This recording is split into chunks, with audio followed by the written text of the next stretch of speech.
Hello, everyone, and thank you for joining in on my second Inside the Investigation, the Colonial Parkway murders. We discussed this on my last program, and we are continuing the conversation with family members of Keith Call, who disappeared and never found back in April of 1988. Before we get started, though, with that conversation, I want to catch you up with this synopsis on who the victims are in the Colonial Parkway murders. The Colonial Parkway murders, 9 murders between 1986 and 1989. 1986, Rebecca Andowski and Kathy Thomas found murdered on October 12th after being last seen on October 9th, found on the Colonial Parkway. 1987, David Knobling and Robin Edwards found murdered on September 23rd after being last seen on September 19th. Ragged Island Wildlife Management Area. 1988, Cassandra Hailey and Keith Call disappeared after a university party. Their car was found on the Colonial Parkway about a mile from the 1986 murders. Their bodies never found. In 1989, Anna Marie Phelps and Daniel Lauer disappeared, and their bodies were later found near a rest stop on I-64.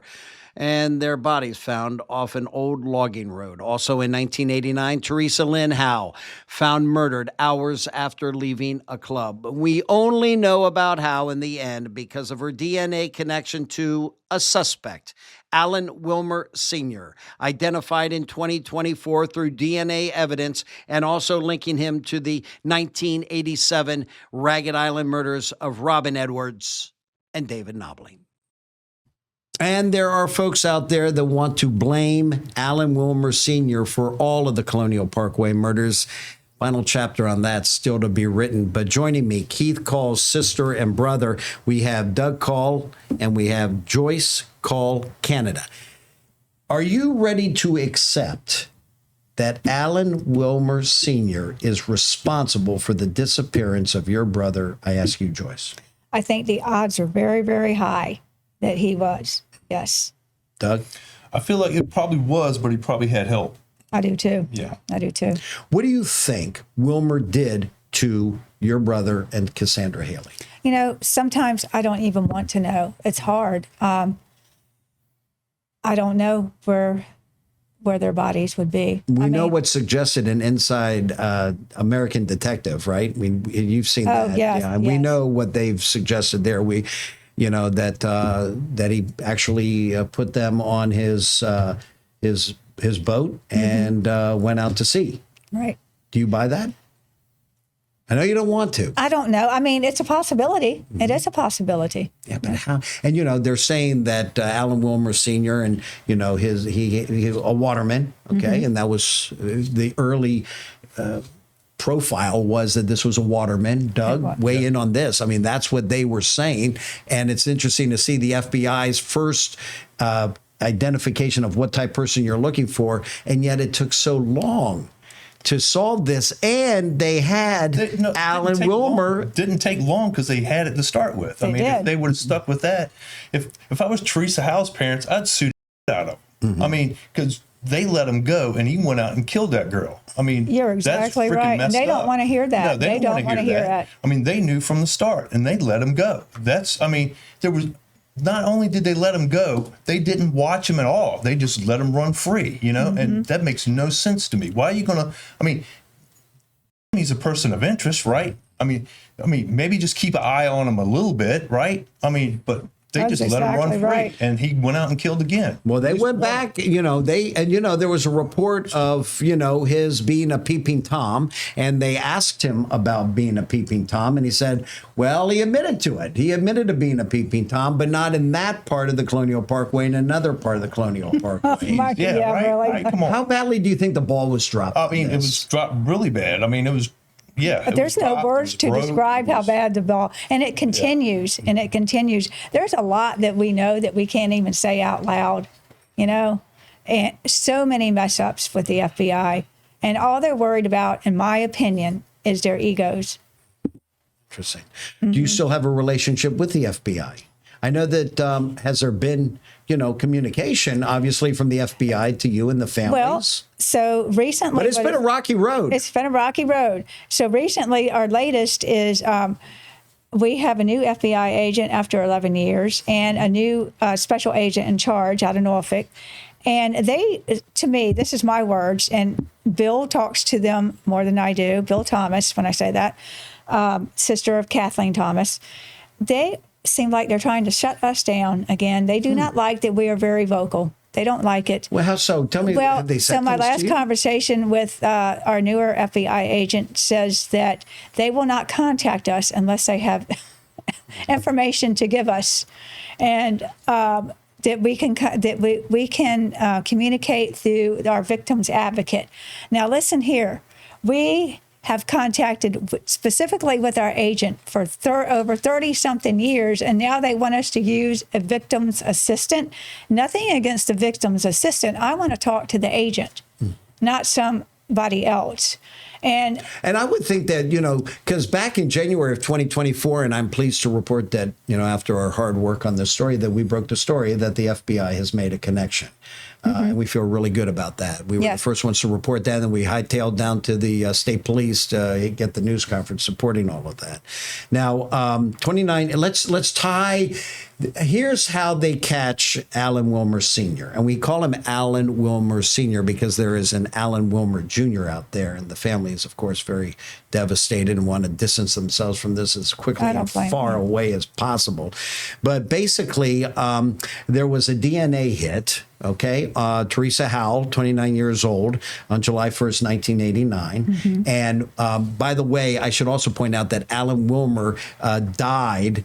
17. Yeah, and they found his body, and it was an unattended death. And if it's an unattended death, then you have to take DNA, as part of the protocol. So they take the DNA, and the DNA matches to this 29-year-old Teresa Howell, who left the nightclub and disappeared. DNA left behind matched Alan Wilmer Sr.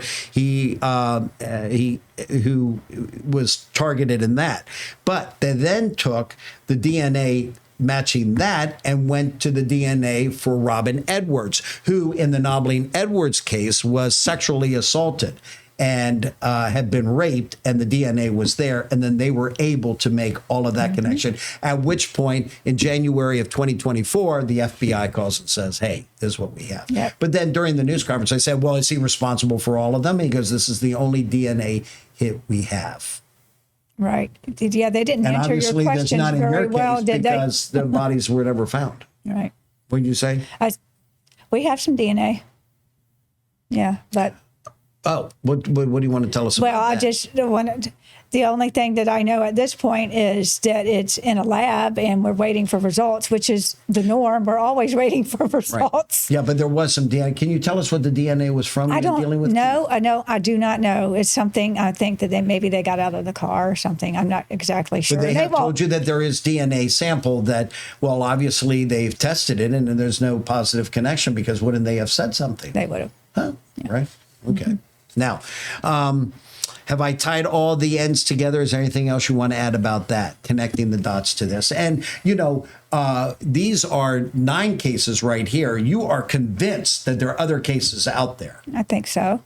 Yeah. And I have been reporting in the past on Brian Pettinger and Lori Ann Powell, which if you go online to wavy.com, you can see my stories on that. Take a look at that, because that's happening all around the same time. Oh, and by the way, his body was found in the James River, right, just down from Ragged Island. Yeah. So was Lori's, right? Lori Ann Powell, same area, same area. So anyway, fascinating discussion. We'll be back with more of Inside the Investigation coming up right after this.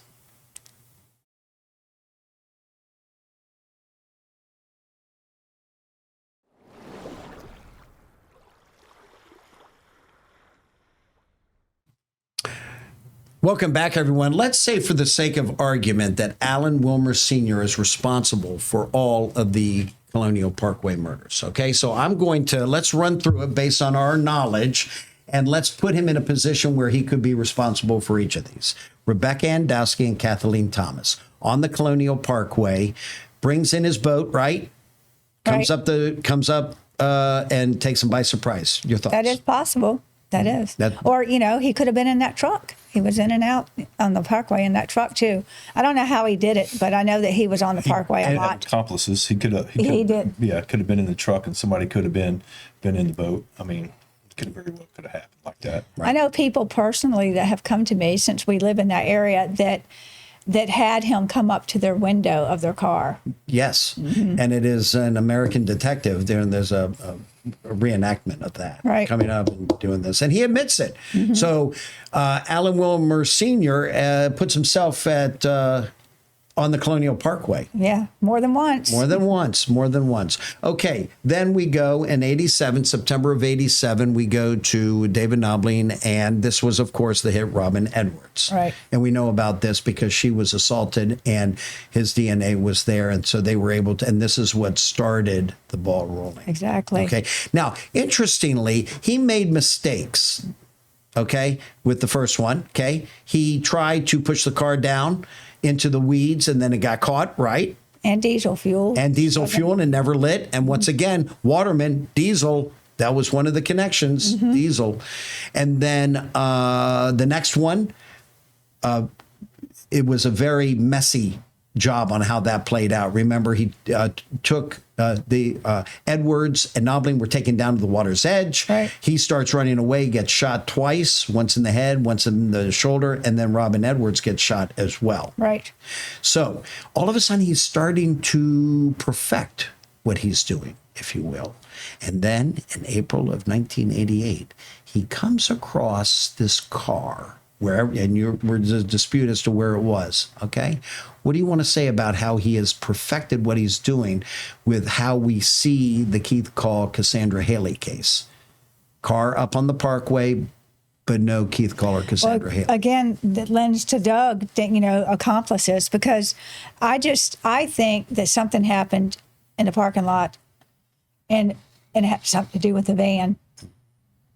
And I don't know how they got but doesn't that take Alan Wilmer Sr. out of it then? No, because I don't think is that his van? It were accomplices, and I remember very that. well be an Yeah, accomplice's and I remember Chris saying that he was on the Parkway that night coming home from Richmond, and there was that weird van going back and forth on the Parkway, and that is, I mean, it's so strange. And I believe like your brother Chris said it was a white van. Yeah, I'm not sure which color, but he knew it was a van, and because he commented to his friend, he said, "Look at that van." And it's speeding, and then it went and it turned into one of the pull-offs, the overlook areas, and then it came back and got really fast and got right on their rear end of their vehicle and then went around and passed them. Did he get a license plate? No, he couldn't get a license plate that night. But he remembers that to this day. And he had no idea, it was so ironic, that he saw Keith's car in the pull-off that night himself, just like my dad saw. But in no way did he ever think it was his brother's car. And he saw the little dome light on. The door was ajar. But he knew his car. But it was in the middle of the night, and he had no idea. Right. You know. Let me run through some of my notes. Okay, so then so that's Keith Call, Cassandra Hailey, and then we have Anna Marie Phelps and Daniel Lauer. Okay, and they were picked up way far away, not near water, but near a hunting area where Alan Wilmer Sr. had connections as part of a hunt club. Okay. Were you aware that his second job after he was a waterman was a trees? He did tree work. Really? Yeah. Okay. So I don't know. He was familiar with the area. It was a logging trail. Yeah. And what happens there is that if we are to understand what likely happened is that they stopped in the eastbound. You haven't said anything in a little while. So what do you want to say about that? I mean, just keep talking. I mean, okay, they're stuck in they get in the eastbound lane up at New Kent County Rest Area. Okay, and it's believed that they come across him, and then he does what he does, and then he takes them to the next exit. Right? Yes. Takes a left, goes down to the logging that he is familiar with, and then the bodies would eventually be found there. He then takes the car and puts it in the westbound rest area. Yes. Remember that? Mm-hmm. And what does he put to taunt investigators? He puts a roach clip, remember? Right. Yeah. In the windshield and rolls it up. And this guy, catch me if you can. Mm-hmm. What do you want to say about that?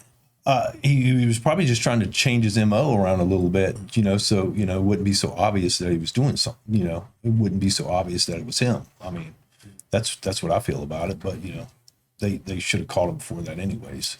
I'm going to run through some things dealing with Alan Wilmer Sr. Common thread: waterman, lovers' lanes near water. Right. No. Yes. 1, 2, 3. Alan Wilmer Sr. had perfected his evil. It's been written about that. That's the reason why I brought it up. By the time he gets to your brother and Cassandra Hailey, Peeping Tom and his truck license plate EM Raw, seen there. Right. Okay.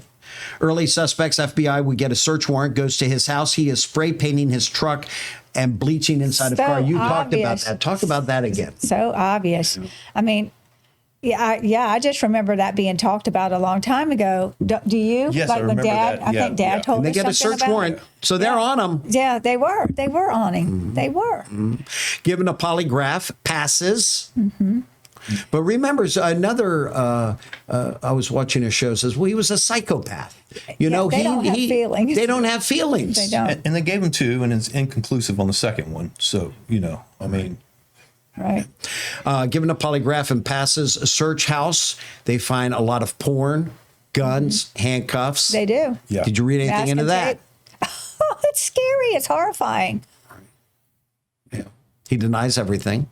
Admits to being a peeping Tom. Does that play with you? Huh? Yeah. Okay. He's there. He's at the scene of the crimes. He's placed himself there. So he's smarter than the FBI. Exactly. I mean, Well, there was a conversation that was had about that one time that we had with our former FBI agent. She said something about, he might not have had a college degree, but look how he's pretty street smart. And I was reading something that says, this is one of his quotes. Yeah, I was on the Parkway, but not that part of the Parkway. And I keep mentioning that because that's important, because that's putting him at the scene of the crimes. Yes. Okay. And he did admit to approaching cars. Fascinating. We are going to take a little break. Don't go anywhere. We have another segment coming up dealing with Inside the Investigation.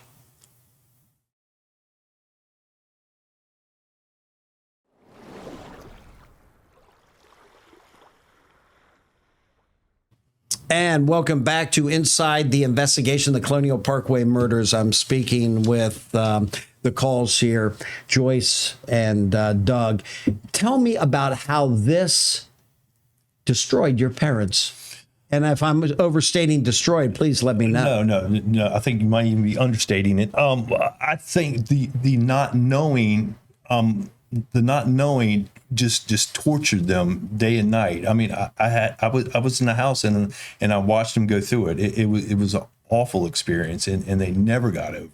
And they were just the wondering and the worrying about, they didn't know if Keith was alive or dead, if he was being tortured somewhere, No, that was or hard. what was going on. They were tore up, and knowing that this could have been over within like 2 weeks, to me, it just really, it eats me alive to think about it, because even though Keith would have been dead, it would have saved my parents such stress that they could have put him in the ground and kind of Try to closed that chapter a little bit, salvage instead of wondering. We didn't know if Keith was kidnapped by aliens or kidnapped and made a slave, or we had no all that stuff idea, goes really. through your mind. We didn't. I mean, Who do you blame for that?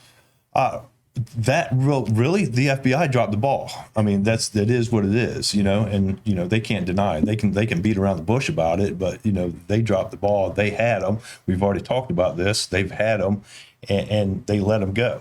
I mean, Now, one of the state investigators, Danny Plott, his name, Dan, you know Danny, right? Yeah. Right. Danny. In December 2017, we got to pull this up about Alan Wilmer Sr. responding to a 911 call at his house of a foul odor, badly decomposing body.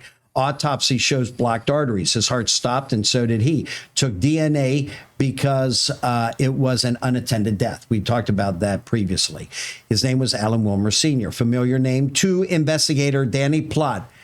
I know that name. Someone said, do you know this name? He goes, yes, I know that name. He was a great suspect. So that is the beginning of coming back around to getting getting Alan Wilmer Sr. at Right. the scene of these crimes. What do you want to say about that? It's a substantial break. Yes. It will come in January 2024, but go ahead. I wish it would have happened while he was still alive so he could be held accountable and pay a price. I think he got off easy. He got to live his life. Yes. I feel the exact same way. Yep.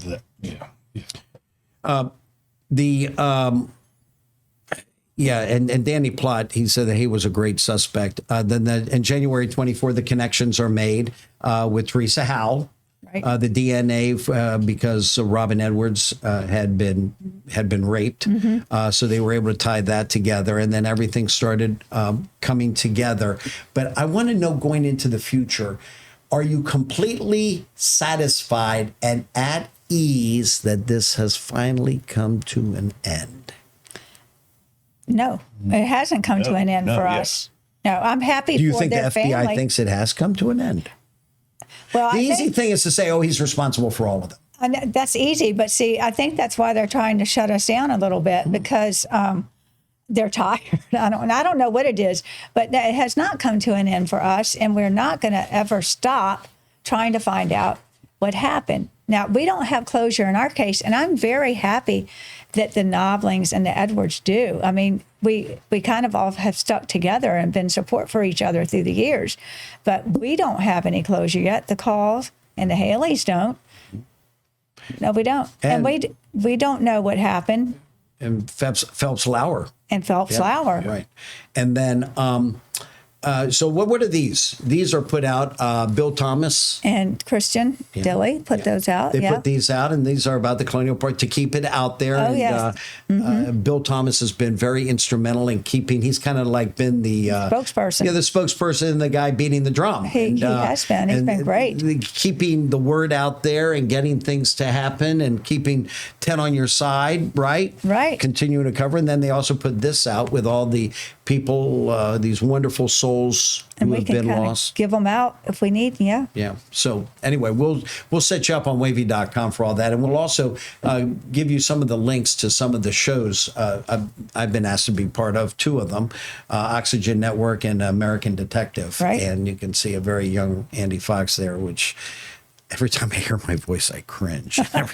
It's okay now, but back then, what was going on? I think it was in the transmission of how I was cutting audio. But where do you all stand right now? A livable peace? For me, I mean, I've learned to live with it today, and it took a long time. On the other hand, as long as I'm alive and breathing, I'm not giving up on finding out what happened to my brother Keith. Not. My parents, they deserve that. My dad and my mom went to their graves trying to find out what happened to Keith. And so are we. Yeah. Well, hopefully we won't have to go to our graves to find out what happened to Keith. Hopefully at some point in time we can get this settled, but Joyce is ferocious, and she's been on it. I know both of you are. We have some video. Can we roll that video real quick, Michael? I just want to. We showed it in the last episode, and we have some time here. I just want you to give us a play-by-play on what we're looking at. Well, there he is. Yeah. He was a superstar. Yeah, the He movie was. star. I bet he was think that very was popular prom. in high He school. was. Yeah. And the first guy in the Call family to use a computer. What kind was it again, Doug? Commodore 60. Commodore. The Commodore. There's this car. After the Park Service had tampered with it, there threw everything in the back seat. That's not the way it was in the beginning, right? Right. And the shoes are there, and, Yep. and everything. And that's in the garage of. Did you say the Park Service? Yes. And did it look like the window had that been broken out? And there's the detectives at the scene. Oh, and you said your father was There he somewhere. is, right there. That was him. That was him towards the camera. Oh, okay. He wasn't facing it. He was sitting right there. Right there. That's Dad. Thank you, Michael. Okay. See, Michael was able to rewind that, so you could it's see good. that. And then, of course, these were the missing flyers, and they were on their first date, but they weren't really dating. Want to point that out. And were friends. at the party, did not spend a whole great. Are you ever in touch with their family, Cassandra Hailey's I do. I family? talk to them from time to time. Yeah, I remember Miss Hailey. She left a candle in the window. Well, I talked to the sisters. Yeah, but she did. Yeah, she did. I really was very close with the mother when all this was going on, and we did stories out there on that. Thank you, Michael, for that video. Well, in conclusion, what would you like to say? Anything else you'd like to say? Thank you for being so helpful for all these years. All these years you've been here with us, supporting us. I hate to say it was a labor of love, because that's a tough word to use in something like this, but it was a labor of dedication. Fair? Yes. Fair. And the Call family has been so fantastic and always making themselves available. And when, not everyone wants to talk about it, and you've stepped forward and you've talked, and of course to Bill Thomas and all of them, and we all pray. And, I got emotional at the State Police News Conference. You all were there. Right. How did you feel? Well, I was hoping for more information. Oh, you heard me. Yeah. Yes. Yeah, I was pretty let. Come on. I was. Come on now. I know. They was kind of did not answer your questions at all, did they? Me. Well, the most important one is, well, what about, the DNA connections with, with the others? Mm-hmm. What are the other dots that we can connect because of all of this? What are the other questions you wanted answered that were not? Right. What? Oh, What were they? I wanted to know. I wanted them to say that he was connected, to admit that he was connected. Keith and Cassandra were connected, but they would not do that. Well, and they're probably saying, well, it's tough to do that because we don't have bodies. Right. But you do have DNA. You have some DNA. We have some. We do. But we're going to assume that the DNA they have does not connect him to this case, right? Are you at that point? Because if they had connected, then they'd had another news conference, right? Okay. So where do we go from here? What are you looking to see happen next? But as far as the case, Yeah. well, On all of them, what's the next shoe to drop? we're just keeping on. We're waiting for test results to come back, and hopefully we have some kind of hit with them. I was told that we have something, so Good. they won't elaborate much. The FBI won't. And for the record, the call's really, Andy, I can't tell you that. I'm sorry. And that's as far as I go. Mm-hmm. I'm kind of like a doctor. I don't want to do any harm. So, Right. But as I'm going over all of my notes, We still get a lot of tips. yes. and- Do people still come up to you? Do they know you? Do they recognize you? Some people do that have lived in our community for a long time, and because it's not just our family. I was having dinner with some old friends the other night, and something we're thinking about doing for our cases. And anyway, we were talking about how it didn't just affect our family; it affected them too. They were friends, and they care about it, and it affected the whole community. Our area. So. Well, we are wrapping up our time. Thank you so much. This was my first podcast, and I said there's the only people I can have for the first one are Doug and Joyce. So thank you guys for coming in. I for having appreciate us, you Andy. spending time with us. Thanks. Michael Rudisell, thank you so much for everything you've done, taking me by the hand and having me do this, because I've never done it before. This is my first podcast. Did I pass the audition? Yes. Okay. Very good. But anyway, thank you so much, everyone. And I'll see you on my next edition coming up of Inside the Investigation. Thanks for watching.